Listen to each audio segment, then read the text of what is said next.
हर हर महादेव। मित्रों मित्रों ये 5 चीजें कभी अपने घर में दबाकर मत रखना, वरना घर का सारा धन धीरे धीरे नष्ट हो जाता है। दोस्तों, कहा जाता है कि धन का स्वभाव पानी की तरह बहना है।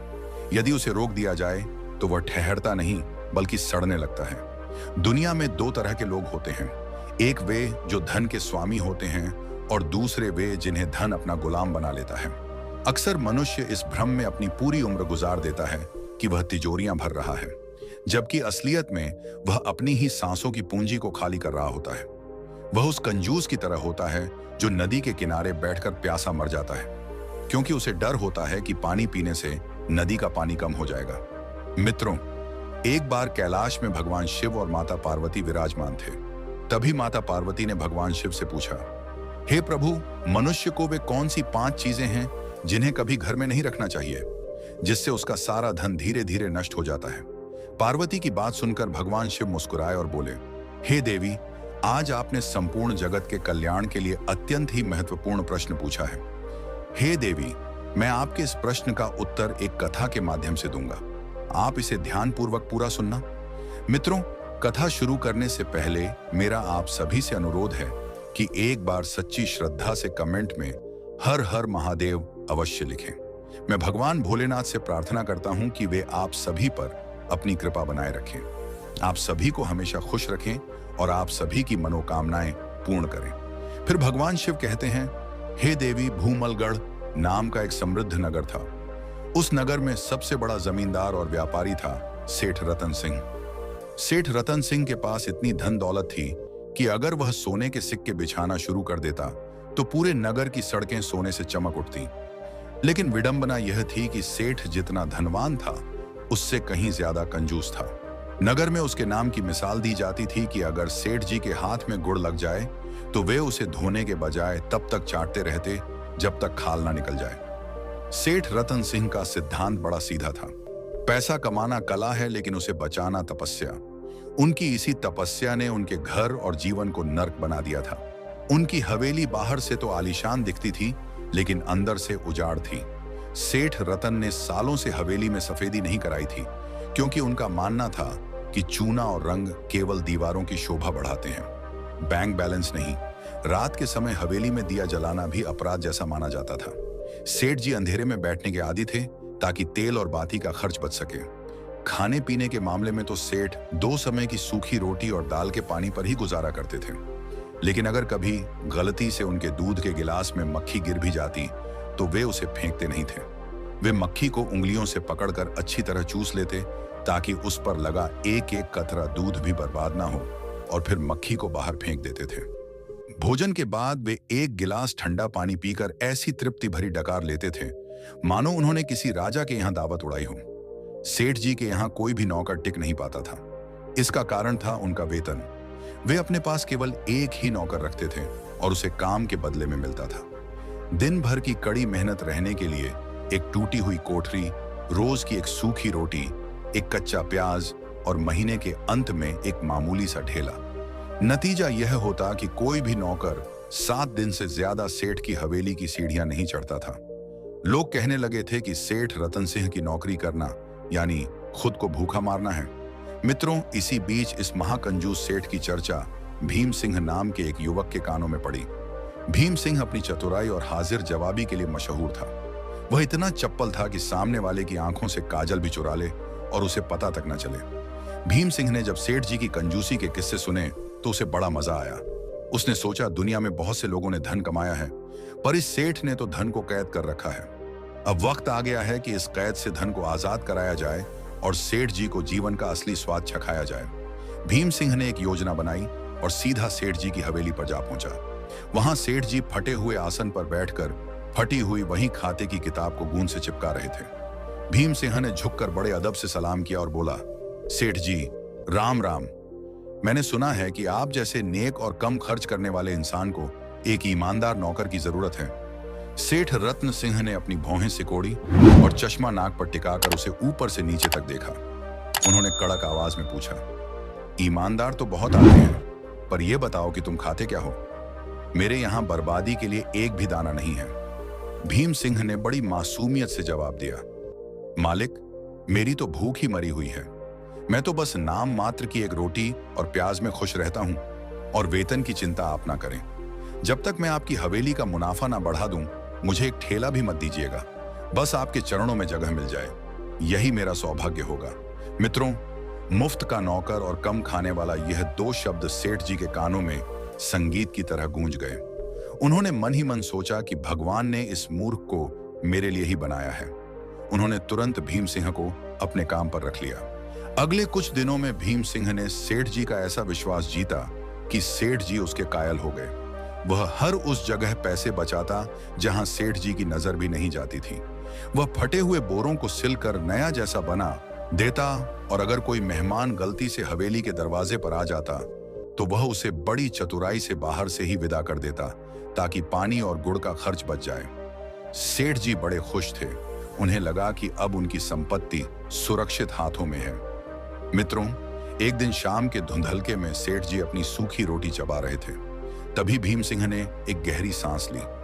सेठ जी ने पूछा, क्या बात है भीमा, आज काम में मन नहीं लग रहा क्या? भीम सिंह ने बड़ी चतुराई से जाल फेंकते हुए कहा, नहीं सेठ जी, बात कुछ और है। मैं सोच रहा था कि आपकी उम्र निकलती जा रही है। हवेली इतनी बड़ी है, पर चिराग जलाने वाला कोई नहीं है। आपके बाद ये सारी धन दौलत कौन संभालेगा? क्या आप शादी के बारे में नहीं सोचते? तब सेठ जी झल्ला कर बोले, अरे हट, शादी का मतलब जानते हो? बीवी यानी खर्चे की मशीन, रोज नए कपड़े, गहने, पकवान और फिर बच्चे। नहीं, मैं अपनी मेहनत की कमाई इन फालतू कामों में नहीं लुटा सकता। बीवी को पालने से अच्छा है कि मैं इस धन को जमीन में गाड़ दूं। भीम सिंह मुस्कुराया और बोला, सेठ जी, आप बिल्कुल सही कह रहे हैं। आम औरतें तो खर्चीली होती ही हैं, लेकिन मैंने एक ऐसी कन्या के बारे में सुना है जो आपके लिए ही बनी है। वह पास के गांव के एक बहुत बड़े पशुपालक सोहन लाल की बेटी है। नाम है मोहिनी। सेठ जी ने अरुचि दिखाते हुए कहा, होगी सुंदर, पर क्या वह मुफ्त में रहेगी? भीम सिंह ने अपनी आवाज धीमी की और रहस्यमय ढंग से कहा, यही तो चमत्कार है सेठ जी। मोहिनी को अन्न की जरूरत ही नहीं है। वह एक ऐसी दिव्य अवस्था में रहती है कि केवल हवा पीकर जीवित रहती है। वह दिन में 3 बार पंखा झुलाती है, 3 गहरी सांसें लेती है, और बस उसका पेट भर जाता है। ना रसोई का खर्च, ना अनाज की चिंता, और ना ही बर्तनों का झंझट। ऊपर से वह सोहन लाल की इकलौती वारिस है, जिसकी हजारों गायों का घी और दूध कल को आपका ही होगा। सेठ रतन सिंह की आंखों में चमक आ गई। उनके दिमाग का कैलकुलेटर तेजी से चलने लगा। बिना भोजन वाली पत्नी यानी जीरो मेंटेनेंस, और साथ में दहेज का मोटा माल। उन्हें लगा कि अगर ऐसी बीवी मिल जाए तो समाज में नाम भी हो जाएगा और एक ढेला भी खर्च नहीं होगा। सेठ जी ने भीम सिंह का कंधा ठपठपाया और बोले, भीमा, अगर तुम्हारी बात सच है तो मैं शादी के लिए तैयार हूं, पर याद रखना, अगर उसने घर आकर एक पैसा भी मांगा तो मैं उसे और तुझे दोनों को बाहर निकाल दूंगा। भीम सिंह ने मन ही मन अपनी जीत का जश्न मनाया। उसे पता था कि सेठ जी लालच के उस दलदल में उतर चुके हैं जहां से वापसी का कोई रास्ता नहीं होता। भीम सिंह ने जब सेठ रत्न सिंह के मन में बिना खर्चे वाली पत्नी का विचार बो दिया तो सेठ जी की रातों की नींद उड़ गई। वे रात भर यही हिसाब लगाते रहते थे कि अगर पत्नी ने खाना नहीं खाएगी तो महीने में कितने मन अनाज बचेगा और साल भर में कितनी चांदी की बचत होगी। मित्रों, अगले ही दिन सेठ जी ने भीम सिंह को सोहन लाल के पास भेजा। भीम सिंह ने सोहन लाल को पहले ही समझा रखा था। उसने कहा था, चाचा जी, तुम्हारी बेटी की शादी एक ऐसे रईस से करवा रहा हूं जिसके पास सोने के अंबार लगे हैं। बस तुम्हें एक छोटा सा नाटक करना है। तुम्हें यह बात फैलानी होगी कि तुम्हारी बेटी मोहिनी हवा पीकर जीती है। बाकी सब मुझ पर छोड़ दो। दर्शक बंधुओं, सोहन लाल अपनी बेटी के भविष्य के लिए तैयार हो गया। जब सेठ जी खुद मोहिनी को देखने पहुंचे तो भीम सिंह ने वहां का माहौल ही बदल दिया था। मोहिनी एक सुंदर आसन पर बैठी थी और हाथ में बारीक चंदन का पंखा लिए हवा को धीरे धीरे झुला रही थी। वह देखने में इतनी स्वस्थ और तेजस्वी थी कि कोई कह ही नहीं सकता था कि वह भूखी रहती होगी। सेठ जी ने चकित होकर पूछा, भीम सिंह, क्या यह वाकई कुछ खाती नहीं है? इसके चेहरे की चमक तो ऐसी है जैसे यह रोज केसरिया दूध और मलाई खाती हो। भीम सिंह ने फुसफुसाते हुए कहा, सेठ जी, यही तो कुदरत का करिश्मा है। यह ताजी हवा को ही अपना आहार बना लेती है। देखिए कैसे पंखा झुलाकर यह अपनी भूख मिटा रही है। सेठ जी मंत्रमुग्ध हो गए। उन्हें लगा कि यह तो साक्षात बचत की देवी है। विवाह की रस्में भी बहुत ही अजीबो गरीब ढंग से पूरी की गई। सेठ जी ने शर्त रखी थी कि बारात में केवल 5 लोग जाएंगे ताकि खाने का खर्च ना हो। सोहन लाल ने भी कंजूस सेठ को खुश करने के लिए यह दिखावा किया कि वह भी बहुत सादा जीवन जीता है। विवाह संपन्न हुआ और मोहिनी सेठानी बनकर हवेली में आ गई। हवेली पहुंचते ही मोहिनी ने अपना रंग दिखाना शुरू कर दिया। वह रोज भोजन के समय सेठ जी के पास बैठती, लेकिन उसकी थाली खाली होती। सेठ जी अपनी सूखी रोटी और दाल का पानी पीते रहते और मोहिनी बड़े प्यार से अपना पंखा झुलाती रहती। वह बीच बीच में लंबी सांसें लेती, जैसे बहुत स्वादिष्ट भोजन कर रही हो। सेठ जी उसे देखकर खुशी से फूले नहीं समाते और सोचते, वाह क्या बीवी मिली है। एक छटाक दाना भी खर्च नहीं होता और घर की रौनक भी बढ़ गई है। लेकिन असलियत कुछ और ही थी। भीम सिंह ने हवेली के पीछे वाले दरवाजे से सोहनलाल के साथ सांठ गांठ कर रखी थी। जैसे ही रात होती और सेठ जी अपनी तिजोरी के पास सो जाते, हवेली के पिछले हिस्से में हलचल शुरू हो जाती। सोहनलाल के घर से रोज ताजी पूरी, कचौड़ी, रसमलाई और शाही सब्जियां चुपके से भेज दी जाती। मोहिनी और भीम सिंह अंधेरे में बैठकर उन पकवानों का भरपूर आनंद लेते। मोहिनी हंसकर कहती, भीमा भाई, पिताजी ने आज बासुंदी भेजी है। सेठ जी को पता चल गया तो उनका कलेजा ही फट जाएगा। भीम सिंह हंसते हुए कहता, बहन अभी तो पार्टी शुरू हुई है, सेठ जी को हवा के भरोसे रहने दो, हम तो असली माल उड़ाएंगे।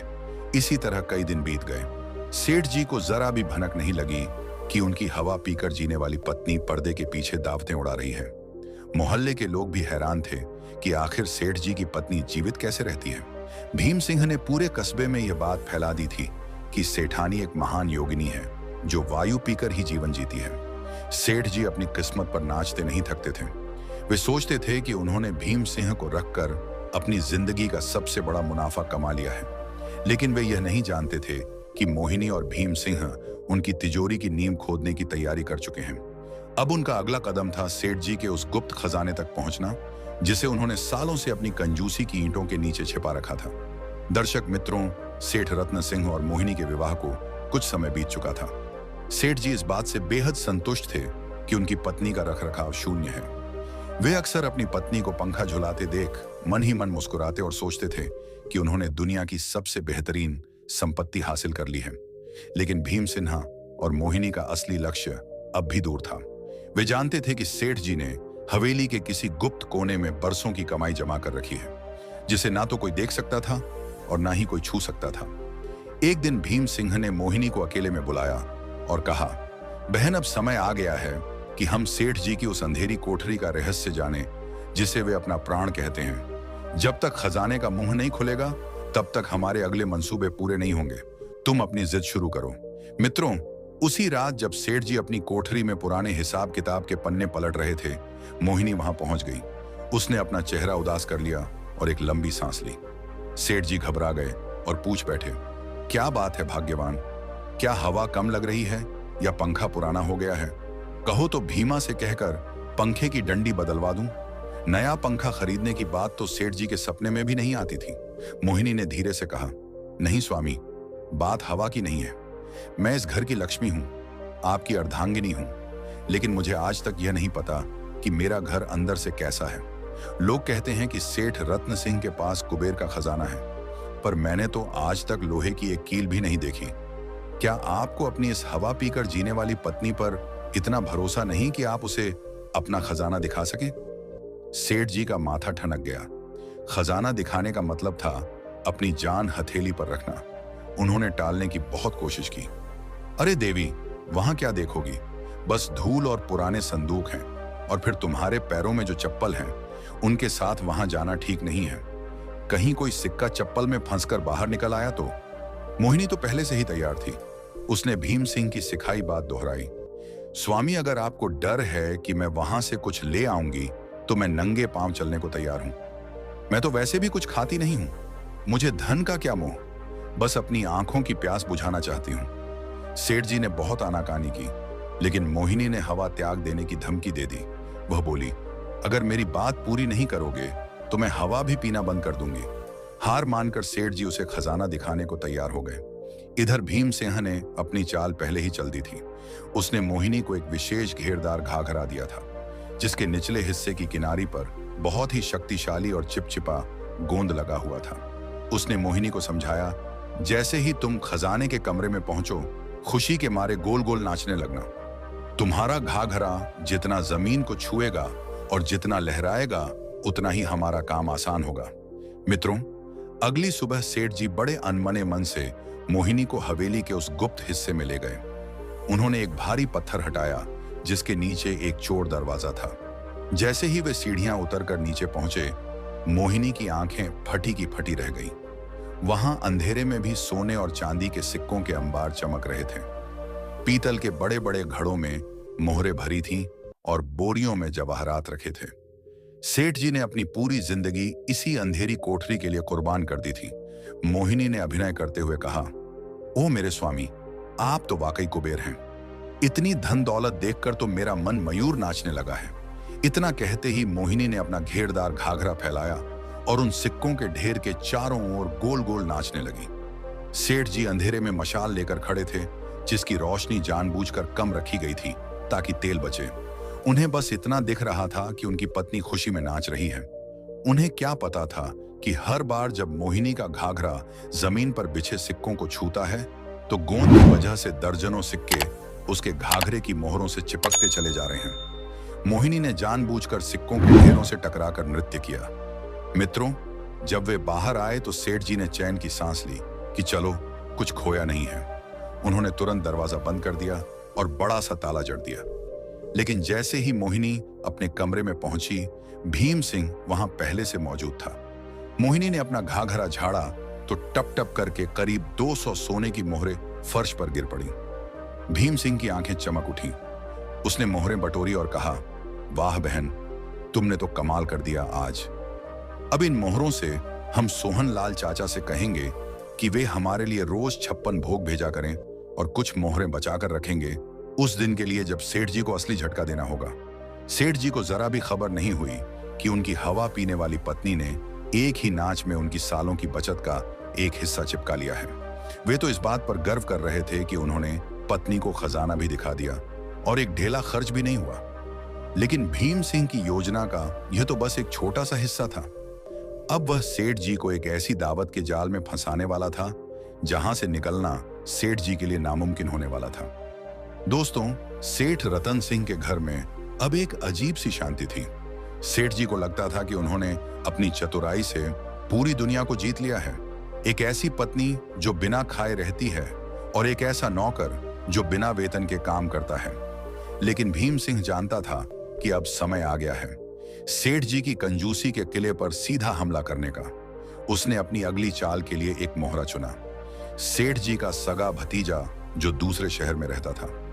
एक दिन की बात है, सेठ जी और मोहिनी अपने बगीचे के बाहर टहल रहे थे। तभी अचानक वहां सेठ जी का भतीजा अपने कुछ दोस्तों के साथ आ गया। भतीजा काफी समय बाद अपने चाचा से मिल रहा था। जब उसने देखा कि उसके बूढ़े और कंजूस चाचा ने एक सुंदर स्त्री से विवाह कर लिया है, तो वह खुशी और आश्चर्य से झूम गया। भतीजे ने दौड़कर सेठ जी के पैर छुए और बोला, वाह चाचा जी, आपने तो कमाल कर दिया। इतनी सुंदर चाची और आपने हमें बताया तक नहीं। इस खुशी में तो पूरे कस्बे को दावत मिलनी चाहिए थी। मित्रों, दावत का नाम सुनते ही सेठ जी के कान ऐसे खड़े हो गए जैसे किसी ने उनके पैर पर अंगारा रख दिया हो। उनके माथे पर पसीना आ गया। वे हकलाते हुए बोले, अरे दावत बेटा, दावत में क्या रखा है? असली खुशी तो मन की होती है, और फिर तुम्हारी चाची तो वैसे भी बहुत सादगी पसंद है। लेकिन भीम सिंह तो मौके की तलाश में ही था। वह बीच में कूद पड़ा और बोला, सेठ जी, छोटे मालिक बिल्कुल सही कह रहे हैं। आखिर इस कस्बे के सबसे बड़े रईस ने शादी की है, तो एक शानदार दावत तो बनती ही है। अगर आप दावत नहीं देंगे तो लोग कहेंगे कि सेठ जी के पास पैसा तो है पर दिल छोटा है, और फिर आपके भतीजे आए हैं, क्या इन्हें खाली हाथ विदा करेंगे? सेठ जी ने भीम सिंह को ऐसी नजर से देखा जैसे उसे अभी कच्चा चबा जाएंगे। पर वहां भतीजे के दोस्त भी खड़े थे। इज्जत बचाने के चक्कर में और जोश में सेठ जी के मुंह से निकल गया, ठीक है, अगले सप्ताह तुम सब सादर आमंत्रित हो। मैं एक ऐसी दावत दूंगा जिसे लोग याद रखेंगे। मित्रों, पानी चढ़ चुका था। जैसे ही भतीजा और उसके दोस्त वहां से गए, सेठ जी सिर पकड़कर बैठ गए। वे रोते हुए बोले, हाय भीमा, तूने यह क्या करवा दिया? दावत का मतलब जानते हो? कम से कम 50 लोग आएंगे, घी, शक्कर, अनाज, सब्जियां और सबसे महंगा सौदा गोश्त, मेरी तो उम्र भर की कमाई एक ही दिन में स्वाहा हो जाएगी। सेठ जी पूरी रात सो नहीं पाए। वे बिस्तर पर करवटें बदलते रहे और हर करवट के साथ उनके दिमाग में रुपयों का हिसाब चलता रहा। सुबह होते होते उनके कंजूस दिमाग ने एक युक्ति निकाल ली। उन्होंने भीम सिंह को बुलाया और कहा, देखो भीमा, मैंने दावत का वादा तो कर दिया है, पर मैं बाजार से गोश्त नहीं खरीदूंगा। बाजार में कसाई खून चूस लेते हैं, दाम आसमान छू रहे हैं। भीम सिंह ने मासूमियत से पूछा, तो फिर दावत कैसे होगी सेठ जी? सेठ जी की आंखों में चमक आ गई। वे बोले, मैं खुद जंगल जाऊंगा। मैं एक अच्छा शिकारी हूं। भले ही उन्होंने जिंदगी में कभी चूहा तक न मारा हो, फिर भी वे बोले, मैं 2-3 दिन जंगल में डेरा डालूंगा और इतना शिकार करूंगा कि पूरी दावत के लिए मांस मुफ्त में मिल जाए। बस थोड़ा सा श्रम लगेगा, पर मेरे हजारों रुपए बच जाएंगे।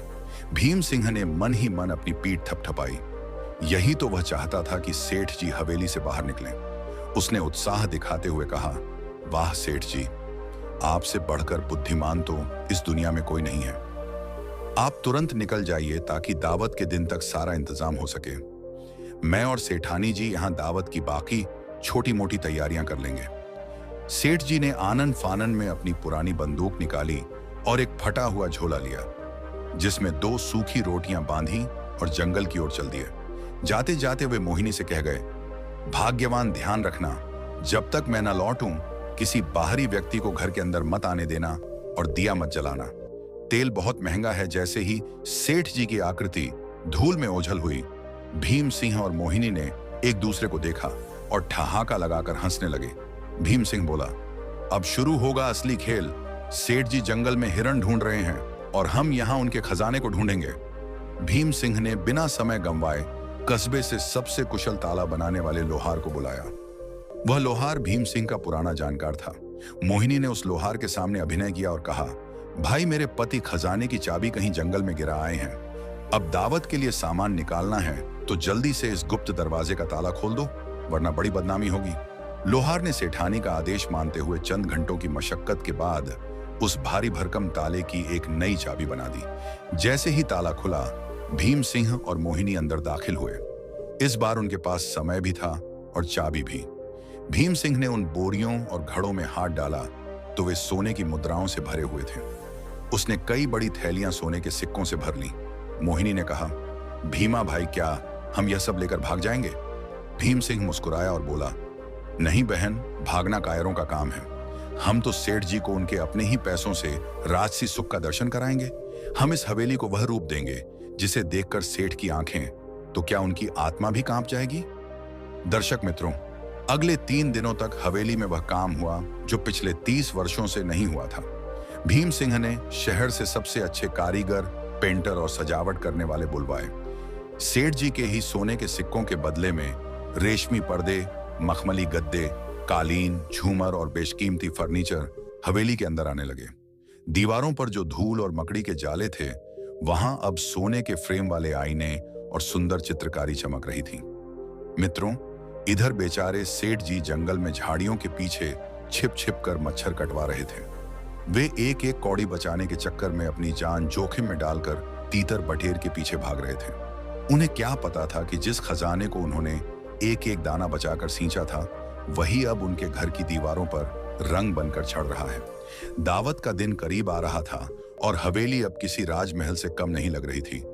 भीम सिंह ने पहरेदारों के लिए भी नई चमकदार पोशाकें बनवाई। उसने सब कुछ ऐसा व्यवस्थित किया मानो सेठ रत्न सिंह दुनिया के सबसे बड़े दानवीर और शौकीन रईस हों। अब बस इंतजार था तो सेठ जी के लौटने का। भीम सिंह जानता था कि जब सेठ जी अपने इस नए घर को देखेंगे तो वह नजारा देखने लायक होगा। यह शिकार अभियान सेठ जी के लिए वाकई बहुत महंगा साबित होने वाला था। जंगल में 3 दिन और 3 रातें बिताने के बाद सेठ रतन सिंह की हालत किसी भिखारी से भी बदतर हो गई थी। उनके कपड़े कांटों से फट चुके थे, चेहरे पर मच्छरों के काटने के निशान थे और भूख के मारे उनकी अंतड़ियां कुलकुला रही थी। लेकिन उनके चेहरे पर एक अजीब सी कुटिल मुस्कान थी। उनके कंधे पर एक भारी बोरी लटकी हुई थी जिसमें उन्होंने शिकार किए हुए कुछ जंगली जानवर और पक्षी भरे हुए थे। वे मन ही मन हिसाब लगा रहे थे। बाजार में इस गोश्त की कीमत कम से कम 100 रुपए होती। मैंने 50 रुपए बचा लिए हैं। वाह वाह। रतन सिंह तो दुनिया का सबसे समझदार और किफायती इंसान है। अपनी इस महान बचत की खुशी में डूबे हुए सेठ जी जैसे ही अपने कस्बे की सीमा में दाखिल हुए और अपनी हवेली की गली की ओर मुड़े, उनके कदम ठिठक गए। उन्हें लगा शायद वे रास्ता भूल गए हैं या भूख की वजह से उन्हें मतिभ्रम हो गया है, क्योंकि जहां उनकी धूल भरी बेरंग और जालों से ढकी हवेली हुआ करती थी, वहां अब एक जगमगाता हुआ राजमहल दिखाई दे रहा था। हवेली के मुख्य द्वार पर जहां कभी सड़ा हुआ लकड़ी का दरवाजा चरमराया करता था, वहां अब गहरे भूरे रंग के पॉलिश किए हुए भारी दरवाजे लगे थे, जिन पर पीतल के सुनहरे हैंडल चमक रहे थे। दरवाजे पर 2 दरबान खड़े थे, जिन्होंने ऐसी शानदार रेशमी वर्दी पहन रखी थी जैसी सेठ जी ने खुद अपने जीवन में कभी नहीं पहनी थी। सेठ जी की आंखें फटी की फटी रह गईं। वे लड़खड़ाते हुए आगे बढ़े। तभी एक दरबान ने उन्हें रोका और कड़क कर पूछा, ए भिखारी, कहां गुस्सा चला जा रहा है? यह शहर के सबसे बड़े रईस सेठ रतन सिंह की हवेली है, भागो यहां से। सेठ जी का गला सूख गया। वे चिल्लाकर बोले, अरे ओ मूर्खों, मैं ही सेठ रतन सिंह हूं। ये सब क्या है? मेरा घर कहां है? और तुम लोग कौन हो? मेरी हवेली को किसने सजा दिया? ये पर्दे कहां से आए? दरबानों ने जब गौर से देखा तो अपने मालिक को पहचान लिया और डर के मारे रास्ता छोड़ दिया। सेठ जी जैसे ही अंदर दाखिल हुए, उन्हें दूसरा झटका लगा। आंगन में जहां पुरानी ईंटें उखड़ी हुई थीं, वहां अब संगमरमर का फर्श बिछा हुआ था। दीवारों पर जहां दरारें थीं, वहां अब मखमली पर्दे लटक रहे थे। ऊपर छत की ओर देखा तो झूमर लटक रहे थे, जिनमें सैकड़ों मोमबत्तियां जल रही थीं। यह सब देखकर सेठ जी का सिर चकराने लगा। वे चिल्लाने लगे, भीम सिंह, ओ भीम सिंह, मोहिनी तुम कहां हो? मेरी बर्बादी का यह तमाशा किसने रचा है? तभी भीम सिंह और मोहिनी ऊपर की मंजिल से नीचे उतरे। मोहिनी ने एक बेहद कीमती रेशमी साड़ी पहनी थी और उसके गले में मोतियों का हार था, जबकि भीम सिंह भी शाही ठाट में खड़ा था। भीम सिंह ने हाथ जोड़कर कहा, पधारिए मालिक, स्वागत है आपका। देखिए, आपकी गैर मौजूदगी में हमने आपकी प्रतिष्ठा के अनुरूप हवेली को सजा दिया है। आखिर आज आपके भतीजे और शहर के गणमान्य लोग दावत पर आ रहे हैं। क्या आप चाहते थे कि वे उस टूटी फूटी कोठरी में आते? मित्रों, यह सुनकर सेठ जी की चीख निकल गई। कैसी प्रतिष्ठा? प्रतिष्ठा की ऐसी तैसी। यहां पैसा कहां से आया? ये पर्दे, ये कालीन, ये झूमर, ये सब कहां से आए? सच सच बताओ, क्या तूने किसी को लूट लिया या मेरी कोई जमीन बेच दी? भीम सिंह ने बड़ी मासूमियत से जवाब दिया, मालिक लूटेंगे क्यों? घर की लक्ष्मी मोहिनी के पास चाबी थी। उन्होंने सोचा कि जब तिजोरी में धन भरा है तो उसका उपयोग घर की शोभा बढ़ाने में क्यों ना किया जाए। हमने तो बस आपकी ही पाई पाई को पत्थरों और कपड़ों में बदल दिया है। आपकी ही पाई पाई, यह शब्द सुनते ही सेठ जी के कानों में ऐसा लगा जैसे किसी ने पिघला हुआ शीशा उगल दिया हो। सेठ जी पागलों की तरह उस गुप्त कमरे की ओर भागने लगे जहां खजाना था। उन्होंने जैसे ही चोर दरवाजा खोला और नीचे झांका, उनकी चीखें पूरी हवेली में गूंज गईं। सोने के सिक्कों के जो ढेर थे, वे अब आधे रह गए थे।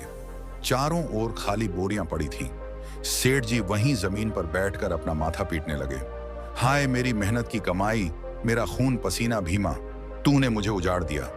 मोहिनी, तू तो कहा करती थी कि तू हवा पीकर रहती है, फिर तूने मेरे रुपयों को आग क्यों लगा दी? मोहिनी ने पास आकर उनके आंसू पोंछने का नाटक किया और कहा, स्वामी, धन तो हाथ का मैल है। देखिए तो सही, अब लोग आपको कंजूस नहीं, उदार सेठ कहेंगे। कल जब शहर के लोग यहाँ बैठेंगे तो आपकी जय जयकार होगी। सेठ जी बोले, मुझे नहीं चाहिए जय जयकार, मुझे मेरा पैसा वापस चाहिए। ये पर्दे उतारो, ये फर्श उखाड़ो, इसे वापस बेचो। वे पागलों की तरह दीवारों से पर्दे खींचने लगे, लेकिन तभी बाहर से ढोल नगाड़ों की आवाज सुनाई दी। भतीजा और उसके मेहमान दावत के लिए आ चुके थे। महल की चकाचौंध देखकर मेहमानों के मुंह खुले के खुले रह गए। हर कोई सेठ जी की तारीफ कर रहा था। वाह वाह सेठ जी, हमें तो पता ही नहीं था कि आप इतने बड़े दिल वाले हैं। क्या शानदार इंतजाम किया है। सेठ जी एक कोने में बुत बनकर खड़े थे। हर बार जब कोई मेहमान पकवान का एक निवाला तोड़ता, सेठ जी को ऐसा लगता जैसे कोई उनके शरीर से एक तोला मांस काट रहा हो। जब नौकरों ने चांदी की थालियों में केसरिया भात और शाही सब्जियां परोसी, तो सेठ जी की आंखों से असली आंसू बहने लगे। वे मन ही मन हिसाब लगा रहे थे। एक थाली यानी 5 मोहरे, 10 थालियां यानी 50 मोहरे। हाय रे, मैं तो लुट गया। मानसिक आघात इतना गहरा था कि सेठ जी का शरीर कांपने लगा। उन्हें अब ना तो भूख लग रही थी ना ही प्यास। उन्हें हर तरफ बस उड़ते हुए सोने के सिक्के दिखाई दे रहे थे। वे अपनी कोठरी की ओर भागे और बिस्तर पर गिर पड़े। वे रहकर चिल्लाते, मेरी पाई पाई, मेरी एक एक कौड़ी वापस लाओ। भीम सिंह ने खिड़की से देखा और मुस्कुराते हुए मोहिनी से कहा, बहन, जो धन बांटा नहीं जाता वह इसी तरह दर्द देता है। सेठ जी ने धन को प्यार किया, जीवन को नहीं। अब यह धन ही उन्हें खा रहा है। सेठ जी का मानसिक संतुलन पूरी तरह डगमगा चुका था। वे बार बार उठते और दीवारों को छू कर देखते, मानो यह जांच रहे हों कि कहीं दीवारों के भीतर से अभी भी सोना निकल सकता है। वह रात सेठ जी के लिए कयामत से कम नहीं थी। उनके लिए वह हवेली अब स्वर्ग नहीं बल्कि उनकी दौलत की कब्र बन चुकी थी। हवेली में दावत का शोर अभी थमा भी नहीं था कि सेठ रत्न सिंह की हालत नाजुक हो गई। मेहमान तो तृप्त होकर चले गए, लेकिन सेठ जी के मन की भूख और धन का मोह उन्हें भीतर ही भीतर जलाता रहा। वे अपने उस भव्य कमरे में पड़े थे जिसे भीम सिंह ने मखमली बिस्तरों से सजा दिया था। निढाल पड़े थे। उनके लिए वह रेशमी बिस्तर कांटों की सेज जैसा था। वे बार बार अपनी धुंधली आंखों से उन दीवारों को देख रहे थे जिन पर अब उनकी मेहनत की कमाई सजावट बनकर चिपकी हुई थी। भीम सिंह जानता था कि लोहा अब पूरी तरह गर्म है। उसने मोहिनी को इशारा किया और शहर के सबसे बड़े वकील और एक नोटरी वाले को तुरंत हवेली में बुलावा भेजा। साथ ही कस्बे के 4 प्रतिष्ठित व्यक्तियों को गवाह के तौर पर बुला लिया। जब वकील और गवाह सेठ जी के कमरे में पहुंचे तो वहां का नजारा बड़ा ही करुण था। सेठ जी बदहवासी में बड़बड़ा रहे थे, एक एक पाई, मेरी पाई पाई सब उड़ गई। ओ बीवी, तूने क्या किया? मेरी कौड़ी कौड़ी उड़ा दी। भीम सिंह ने वकील के कान में धीरे से कहा। वकील साहब देखिए, सेठ जी अपनी पत्नी के प्रति कितने समर्पित हैं। इस अंतिम घड़ी में भी वे अपनी पाई पाई यानी अपनी पूरी संपत्ति अपनी बीवी के नाम करने की रट लगा रहे हैं। वे चाहते हैं कि उनके बाद उनकी पत्नी को कोई कष्ट ना हो। कृपया जल्दी से वसीयत तैयार कीजिए। वकील ने सेठ जी के पास जाकर पूछा, सेठ जी, क्या आप होश में हैं? क्या आप अपनी छल अचल संपत्ति, यह हवेली और बचा हुआ सारा खजाना अपनी धर्मपत्नी मोहिनी के नाम करना चाहते हैं? सेठ जी ने अपनी पूरी ताकत बटोरी और चिल्लाकर बोले, पाई पाई, मेरी एक एक पाई। ओ बीवी, दरअसल सेठ जी अपनी बीवी को कोस रहे थे कि उसने उनकी एक एक पाई बर्बाद कर दी, लेकिन वकील और गवाहों ने इसे दान की वसीयत समझ लिया। नोटरी ने तुरंत कागजों पर लिखना शुरू किया, मैं सेठ रत्न सिंह अपनी समस्त संपत्ति स्वेच्छा से अपनी पत्नी मोहिनी को सौंपता हूं। जैसे ही वकील ने अंगूठे का निशान लेने के लिए सेठ जी का हाथ पकड़ा, सेठ जी को एक जोरदार हिचकी आई। उनके दिमाग में अंतिम दृश्य वही सोने के सिक्कों का था जो मोहिनी के घाघरे में चिपक कर बाहर जा रहे थे। उन्होंने एक लंबी ठंडी सांस ली और हमेशा के लिए अपनी आंखें मूंद ली। उनकी मुट्ठियां अभी भी बंद थीं, मानो वे जाते जाते हवा में मौजूद किसी अदृश्य सिक्के को पकड़ना चाहते हों। सेठ जी की मृत्यु के बाद पूरे कस्बे में शोक की लहर दौड़ गई। मोहिनी ने विधवा का स्वांग रचा और कुछ दिनों तक शोक की अवधि का पालन किया। लेकिन भूमलगढ़ के लोग जानते थे कि अब इस हवेली का असली सूत्रधार भीम सिंह है। मित्रों, शोक की अवधि समाप्त होते ही मोहिनी और भीम सिंह ने एक सादे समारोह में विवाह कर लिया। सोहन लाल, जो मोहिनी का पिता था, वह भी इस गठबंधन से बेहद खुश था। जो भीम सिंह कल तक एक मामूली सेवक था और फटे पुराने कपड़े पहनता था, आज वह भूमलगढ़ की सबसे बड़ी हवेली का मालिक बन बैठा था। उसने सेठ जी के उस कैद किए हुए धन को बाहर निकाला और उससे व्यापार के नए रास्ते खोले। भीम सिंह ने सेठ जी जैसी कंजूसी नहीं की। उसने कस्बे में अस्पताल बनवाए, प्याऊ खुलवाए और गरीबों के लिए भोजन का प्रबंध किया। लोग अब उस हवेली को कंजूस की कोठरी नहीं बल्कि दानवीर की हवेली कहने लगे। सेठ रत्न सिंह की कहानी हमें यह सिखाती है दोस्तों कि धन केवल एक साधन है, साध्य नहीं। उन्होंने धन को इतना अधिक महत्व दिया कि वे उसे खर्च करने का सुख ही भूल गए। अंत में वही धन उनकी मृत्यु का कारण बना और उसी धन का उपयोग उन लोगों ने किया जिन्हें वे मुफ्तखोर समझते थे। सच ही कहा है कि कंजूस का धन या तो आग खाती है या राजा या फिर कोई भीमा चोर। सेठ जी के मामले में भीम सिंह वह जरिया बना जिसने धन को उसके सही हकदारों तक पहुंचाया। भूमलगढ़ में अब भीम सिंह और मोहिनी का राज था, जहां हवा पीकर नहीं बल्कि प्रेम और उदारता के पकवान खाकर जीवन जिया जाता था। दोस्तों, उसी भूमलगढ़ की आलीशान हवेली की मुंडेर पर खड़े होकर भगवान शिव कहते हैं, हे देवी, अब मैं तुम्हें 5 ऐसी चीजें बताता हूं जिन्हें अगर कोई मनुष्य अपने घर में दबाकर या कैद करके रखता है तो उसका घर धीरे धीरे उजड़ जाता है और लक्ष्मी वहां से रूठ कर चली जाती है। फिर भगवान शिव कहते हैं, हे देवी, पहली चीज है हक की कमाई।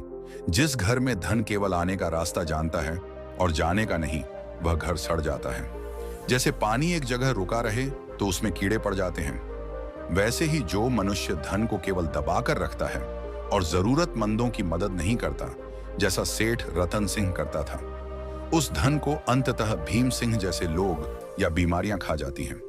दूसरी चीज है पुरानी और टूटी फूटी वस्तुएं। मनुष्य अक्सर अपने घर का कबाड़, टूटे हुए बर्तन और फटे पुराने कपड़े मोहवश दबाकर रखते हैं। सेठ फटे कपड़ों में पैबंद लगाते थे और टूटी बोरियां सिलते थे। ऐसी वस्तुएं नकारात्मक ऊर्जा और दरिद्रता को आमंत्रित करती हैं। जहां नयापन और सफाई नहीं होती, वहां समृद्धि कभी पैर नहीं टिकाती। तीसरी चीज है अधर्म या धोखे का धन, यानी पाप की कमाई। अगर घर की नींव में धोखे से कमाया हुआ धन दबा हो तो वह बाकी के शुद्ध धन को भी जलाकर राख कर देता है। सेठ ने अपने नौकरों का हक मारा और लोगों को ठगा। पसीने की कमाई बढ़ती है, लेकिन आंसुओं से कमाया हुआ धन घर का सुख चयन छीन लेता है। चौथी चीज है अन्न। जो मनुष्य अपने और अपने परिवार के पेट को काटकर अन्न को तिजोरी में दबाता है, वह सबसे बड़ा पापी है। अन्न देवता का अपमान करने वाले के घर में कभी बरकत नहीं होती। सेठ दाल के पानी पर जीते थे और पकवानों को देखते तक नहीं थे। जिस घर की रसोई ठंडी रहती है और तिजोरी गर्म, उस घर का विनाश निश्चित है। पांचवी चीज है ज्ञान और अच्छी बातें। अगर किसी के पास बुद्धि और अच्छी शिक्षा है, लेकिन वह उसे अपने तक ही सीमित रखता है या दूसरों की भलाई में इस्तेमाल नहीं करता, तो उसका विवेक मर जाता है। मनुष्य को अपनी अच्छी सोच और ज्ञान को बांटना चाहिए, न कि उसे अहंकार के नीचे दबाकर रखना चाहिए। फिर माता पार्वती ने भगवान शिव से कहा, हे प्रभु, आपने तो मनुष्यों के उजड़ने का पूरा रहस्य ही खोल दिया। इसका मतलब है कि धन का स्वभाव बहना है, दबना नहीं। मित्रों, आज की यह वीडियो आपको अच्छी लगी हो तो हमारे चैनल को सब्सक्राइब अवश्य करें। मिलते हैं अगली वीडियो में। आप अपना ख्याल रखें।